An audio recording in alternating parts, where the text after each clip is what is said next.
मिठी लगदी, पुण्य जन्म जन्म दा होवे, पुण्य जन्म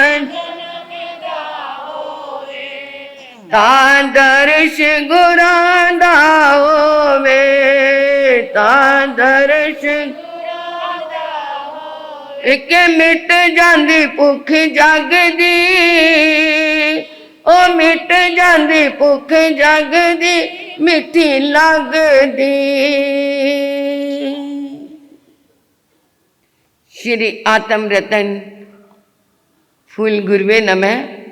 श्री आत्म फूल रतन गुरुवे नमः। ओम ह्रीं श्रीं श्री सद्गुरु नाथाय नमः। ओम ह्रीं श्रीं श्री सद्गुरु नाथाय नमः।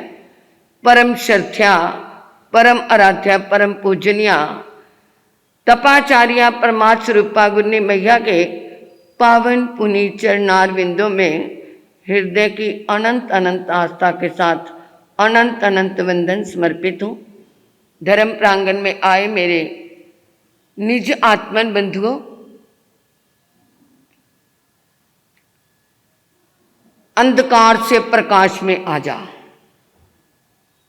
अंधकार से प्रकाश में आ जा। तमसो मां ज्योतिर्गमय। प्रार्थना है एक भक्त की कि मुझे अंधकार से प्रकाश में ले चलो।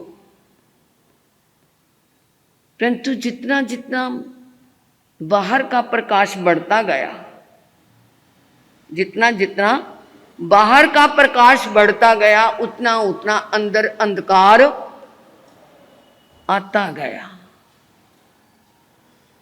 एक समय था जब दीपक से गुजारा होता था,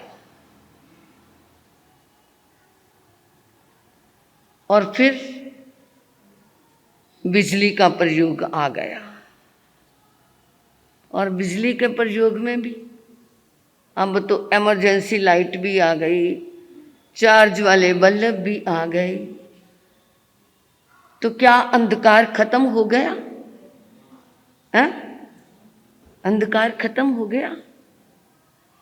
कितने अणु परमाणु बम बनाए कि मेरा देश सुरक्षित रहेगा, मैं इनका प्रयोग कर लूंगा। परंतु क्या उस राष्ट्र के पास, उस देश के पास शांति आई? पाकिस्तान हमेशा यही कहता था मैं अणुबम छोड़ दूंगा, परंतु आज उसकी स्थिति राजनीतिक दृष्टि से देखा जाए तो क्या है? जहां जहां हमने बाहर में शांति की खोज की, उतनी उतनी अशांति अपने अंदर बढ़ती चली गई। कोई सोचे मैं मिर्ची खा करके धूप में खड़ा हो जाऊं और मुझे प्यास ना लगे, क्या कभी ऐसा हुआ है? मिर्ची खा के धूप में खड़े हो जाओ और सोचो मुझे प्यास ना लगे, क्या कभी ऐसा हुआ है? पानी में डूब करके कहो मैं गीला ना हूं, तो क्या कभी ऐसा हुआ है?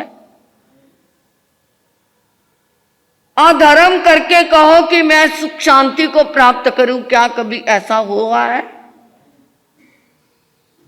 परंतु कई लोग क्या कहते हैं, महाराज जी कई ऐसे जो हैं पापी जीवन व्यतीत करते हैं, उनके पास इतना धन दौलत है और हम इतना करते हैं फिर भी हमारे पास उतना नहीं है। तो उनकी आस्था को क्या लग रही है? महाश्रद्धा में क्या हो रही है? धर्म में। अरे जो उसने किया है वो पहले का बासी भोजन खा रहा है। पहले जो कोई उसने पुण्य किया उसके प्रभाव से उसके पास वो संपत्ति आ गई है, परंतु आगे के लिए वो कंगाल होकर के, और तुम यहां पर पिछला कोई ऐसा अंतराय बांध करके आए हो जिसके कारण संपत्ति के कम दर्शन हो रहे हैं, परंतु यहां जो पुण्य बांध रही हो उससे आगे जाकर के तुम्हारे को संपत्ति के दर्शन हो जाएंगे। इसलिए धर्म में कभी भी अश्रद्धा ना करना। दूध उबाला देने के लिए आपने गैस पे या चूल्हे पे रखा है और पास में बैठे काम कर रही हो, और ध्यान कहाँ है? ध्यान दूध में है। बाई चांस उसमें उफान आ गया और अपने पास में पानी पड़ा था, थोड़ा सा छींटा उसमें दे दिया और उफान क्या हो गया? दब गया। फिर तो कोई और काम करने लग गया, फिर उफान आया, फिर आपने उसमें छींटा डाल दिया और दूध का उफान दब गया। ऐसे ही हमारे अंदर में ये उफान उठ रही है और हम किसी और जगह पर क्या है लगे हुए हैं। और कब तक छींटा देते रहोगे? कब तक दूध को क्या है उफान से बचाते रहोगे? दूध को उफान से बचाना है तो क्या करना पड़ेगा? या तो गैस उसका कान मरोड़ो और या फिर बर्तन को एक तरफ करो, तभी जाकर के उस उफान को बंद कर सकते हो। इसी तरह ही मन में शांति चाहते हैं ना, तो पहले सम्यक दर्शन का बोध,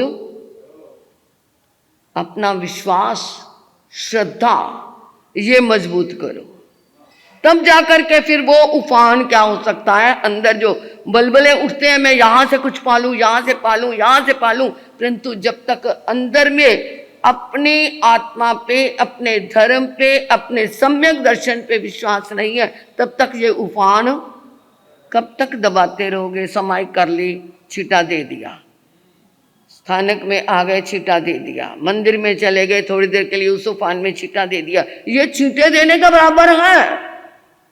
अंदर से हम क्या नहीं हो रहे? उस आंच से, उस अग्नि से अलग नहीं हो रहे। तो उसके लिए पहले अपनी दृष्टि विशुद्ध करनी पड़ेगी। लड़की की शादी हुई, ससुराल में चली गई, बेचारी जिसकी शादी होती है उसका नाम भी बदल दिया जाता है, उसकी जाति भी बदल जाती है और लड़की से वो बहू बन जाती है। वो तो अपनी सारी कुर्बानी दे करके ससुराल वालों की बन जाती है। और जवाई भी कोई बनता है तुम्हारा, कंवर साहब, वो भी नाम ठाम बदलते हैं। कोई लड़की का तो नाम भी बदल देते हैं ससुराल में जाकर के, उसकी जाति भी जो क्या है वो चौरड़िया से गई और कांकरिया बन गई, है ना। और दामाद भी कोई बदलता है, इसका मतलब सब कुछ लड़की के हिस्से में ही आया हुआ है। चलो ससुराल में चली गई। ससुराल भी अच्छा था जिसमें घर का अपना बनाना, अपना खाना, बाजार के जा चीज़ों का कम प्रयोग होता था, पशुओं का घर में क्या था चलता था। वो बेचारी बड़ी अच्छे परिवार से, संस्कारी परिवार से आई हुई थी लड़की। वो सुबह उठती, सारा घर का काम करती, पूरा घर का क्या है वो पूरा उसने अपनी जिम्मेवारी पे काम लिया हुआ था। रात के 10 बजे तक वो काम में लगी रहती। ससुराल वाले बड़े खुश हैं कि बहू आई तो बहुत अच्छी आई है, उसने तो हमारे को क्या है कितना सुख दिया है। कई दिनों के बाद उस बहू का भाई मिलने के लिए आया। आजकल तो हेलो हेलो पे मिल लेते हैं, है ना, परंतु पहले क्या होता था, वो आया और आकर के पहला ये नहीं कि सीधा बहन से मिल लूँ, पहले ये रिवाज नहीं होता था। सास ससुर के पास बैठा, सब कुछ हुआ, बहुत अच्छे है, मैं बहन को लेनी है। ना जी, हमारा तो क्या हो जाएगा, घर ही उल्टा हो जाएगा, हम नहीं भेजेंगे, तुम्हारी बहन बहुत अच्छी है, सब कुछ है, बड़ी प्रशंसा सुनी। अब रात को ससुर के खाट के पास ही उसकी भाई की चारपाई लग गई। बातें करते रहे, करते करते कहते मेरी बहन की कोई कमी है तो मुझे बता दो। कहते नहीं जी बहुत अच्छी है, पर एक ही बात है, एक ही कमी है। क्या? वो खाती बहुत है, खाती बहुत है। दूध देखती है, दूध पी जाती है, मलाई देखती है, मलाई का हजम करती है, मक्खन देखती है, मक्खन, सब कुछ खा जाती है। उसने कोई नहीं, मैं समझा दूंगा। मौका लगा करके बहन से बात करने का मौका मिल गया। मतलब पहले ये नहीं होता था आओ भाई हम बैठ के बात करते हैं, नहीं, चुपके से कोई मौका थोड़ा सा मिल गया। वो कहता बहन तेरी बहुत तारीफ सुनी है, बहुत अच्छी है तूने हमारे घर का नाम रोशन कर दिया, सब तेरे को बहुत चाहते हैं, परंतु एक बात है। क्या बात? कहते तू दूध दही घी मक्खन आदि सब कुछ खा जाती है। कहती भाई सुबह 4 बजे उठती हूँ, सारा पशुओं का गोबर से लेकर के चारे तक का, क्या दूध का दूध गर्म करना, सारा काम रसोई का मैं करती हूँ। कुछ खाऊंगी तो फिर शरीर में जान आएगी, इसलिए मैं खाती तो उतना ही जितना पेट में आता है, मैं खाती हूँ। तब फिर ऐसा करता हूँ तो कुछ ना दूध मक्खन खाना, ना घी खाना, ना दही खाना, तो कच्चा दूध पी लिया कर। क्या कर लेना? कच्चा दूध पी लिया कर। कहते ठीक है। अब वो भाई तो मिलके चला गया। अब वो क्या है, वो जब भी दूध दोह करके लाती, अब उसने कच्चा दूध पीना शुरू कर दिया, गर्म भी नहीं किया, कच्चा ही पीना शुरू कर दिया। अब वो घर में हो गया, बेचारी बहू को पता नहीं भाई कैसे खा के चला गया, कुछ खाती ही नहीं, कुछ खाती ही नहीं। और कई दिनों के बाद फिर भाई आया, ऐसे मिलना मुलना हुआ, फिर कहता अरे मौसा जी अब मेरी बहन, अरे पता नहीं तू क्या पट्टी पढ़ा के चला गया, बेचारी कुछ खाती ही नहीं। अब वो चुपके से बहन से बात की तो बहन को कहता, बहन कैसी है?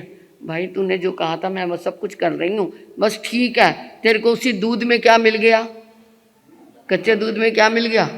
घी भी मिल गया, मक्खन भी मिल गया, दही भी मिल गई, सब कुछ मिल गया, और नाम का नाम हुआ बेचारी कुछ। ये तो कहानी है। आओ, ये बाहर से क्या है, मैंने पूजा भी कर ली, मैंने समायिक भी कर ली, मैंने ये क्या है दान भी कर दिया, मैंने दया भी पाल ली, मैंने सब कुछ कर लिया, आइबिल भी कर लिया, परंतु फिर भी ये सब कुछ करने पर भी क्या है, पता नहीं मेरे कर्म टूटे कि नहीं टूटे। शंकाशील वो है सब कुछ खाना, जैसे बहू दही दूध घी मक्खन सब कुछ खाते थे। और अगर उसने अपना एक सम्यक दर्शन, अपनी दृष्टि सम्यक बना ली कि मैंने क्या है सब कुछ करते हुए भी उसके पीछे चाहे मैं थोड़ा धर्म करूं, परंतु धर्म के प्रति श्रद्धा भावना पूरी रखूंगा। असर उपदेश का क्या हो, जमी श्रद्धा नहीं मन में, मुंह दिखाई कहां से दे, जमी हो मैल दर्पण में। शीशे पे धूल जमी हुई हो तो चेहरा दिखाई नहीं देगा। आत्मा के ऊपर भी हमारे क्या है, अश्रद्धा की, मिथ्या दर्शन की धूल जमी हुई है, तो हमें फिर ये इन चीजों में धर्म से शांति नहीं मिलती। तो इसके लिए एक सम्यक दर्शन कच्चे दूध की तरह स्वीकार कर लो। पहले दृष्टि विशुद्ध बना लो, श्रद्धा मजबूत बना लो, तो फिर समझ लो तुमने कच्चा दूध पी लिया तो सब कुछ आ गया। सम्यक दर्शन के बिना सम्यक ज्ञान न हो, बिन दर्शन बिन ज्ञान के सम्यक ध्यान न हो, सम्यक ध्यान न हो। पहले नींव मजबूत सम्यक दृष्टि की, हमारी दृष्टि क्या हो, विशुद्ध हो, फिर जाकर के ज्ञान और ध्यान की क्या आएंगी, बातें आएंगी। इसलिए पहले अंधकार से निकल के कहाँ आ जाओ, प्रकाश में आ जाओ। बाहर का प्रकाश हमारे अंधकार को बढ़ाता गया, हम बाहर में खोज करते रहे, और खोज क्या करनी थी, अंदर करनी थी। तो समय भी हो गया, इसलिए क्या है, 1 मिनट आवाज करना, इसमें आवाज करो। कल आप सभी ने दया कर, तो आपको जो पर्चियां दी थी वो समाज की बजरंगी थी। नमो सिद्धानंग नमो आयरियानंग नमो विजयानंग नमो लोय सब सामनंग चैता वारंग वासन चकवट्टी मेहडियो संति संति करे लोय पत्तो गए मनुत्रंग श्री चितारी मंगलम अरिहंता मंगलम सिद्धा मंगलम साहू मंगलम केवलिप नत्ता दम्मा मंगलम चेतारी लुगुत्मा रिहंता लुगुत्मा सिद्धा लुगुत्मा साहू लुगुत्मा केवलिप नत्ता दम्मा लुगुत्मा चित्तारी शरणम पव्यामि रिहंते शरणम पव्यामि सिद्धे शरणम पव्यामि साहू शरणम पव्यामि केवलिप नत्तो दम्मो शरणम पव्यामि अरिहंता जी का शरणा सिद्धा जी का शरणा साधु जी का शरणा केवलिप रुपया दे धर्म का शरणा। ये 4 शरणें दुख करने और शरणानी कोय, जो वह प्राणी करे आराधन उसका अजर अमर पद हुए, उसका सदा ही मंगल।